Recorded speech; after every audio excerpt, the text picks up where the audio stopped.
Hey, happy Hopeville Friday to you. I'm in the kitchen, just got done with a bunch of freezer jam. My favorite way to do peaches. We got some really nice peaches from Colorado off the truck this week and putting them up different ways. But man, you take this stuff and get it out for some biscuits in the wintertime when it's cold outside. You got some nice hot biscuits and you put this freezer jam on there.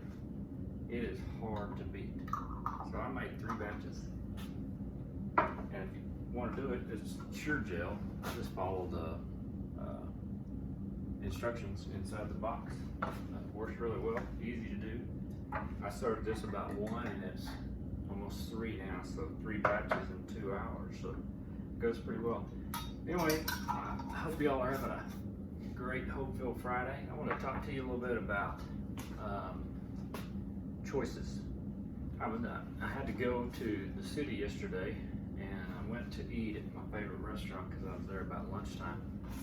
And this lady came in with a mask on. Most everyone had them when they come in. I was sitting at a table already, so I had mine off. But she had the mask, and over her face, right over her mouth, it said, "Faith over fear." And I just kind of happened to look up and see her when she walked right by my table.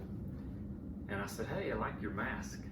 And she kind of leaned in to the table and she said, "I decided that if I have to wear this thing, that I'm gonna put a positive message out there, a positive spin on it." And I sat there through my whole lunch thinking about what she said. And the words that are important, I think, in that is she said, "I decided."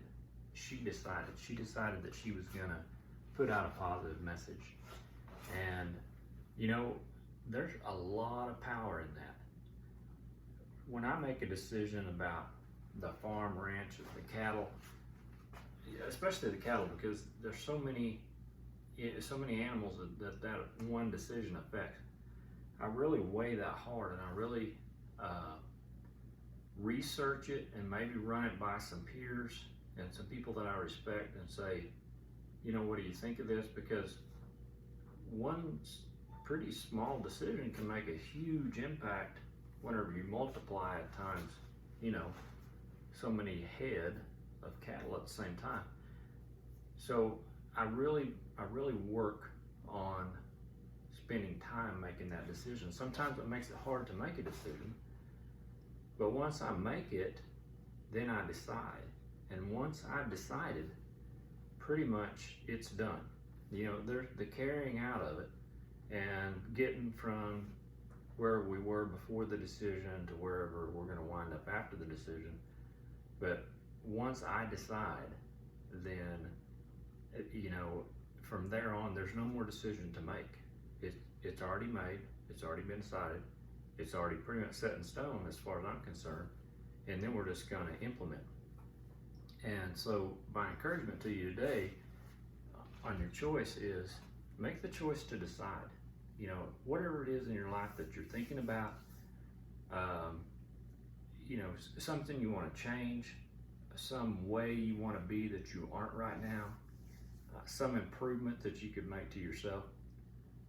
Research it, make a good decision, but then decide to do it. You know, you kind of pull the trigger on it. And I'll tell you, there's so much power in that you will wind up, you know, at some point later in your life, and you'll look back on that and you'll see that was the key decision, and you have accomplished the thing that you decided you would do, because everything inside of you starts to work toward that end goal at that point. So I just wanted to come by and wish you a happy Hopeville Friday. Mine is starting off really well with this peach jam. Goes in the freezer tomorrow, and then, well, not all of it, because I'm gonna make some biscuits in the morning for breakfast. Anyway, hope y'all have a great weekend, and we'll catch you down the road.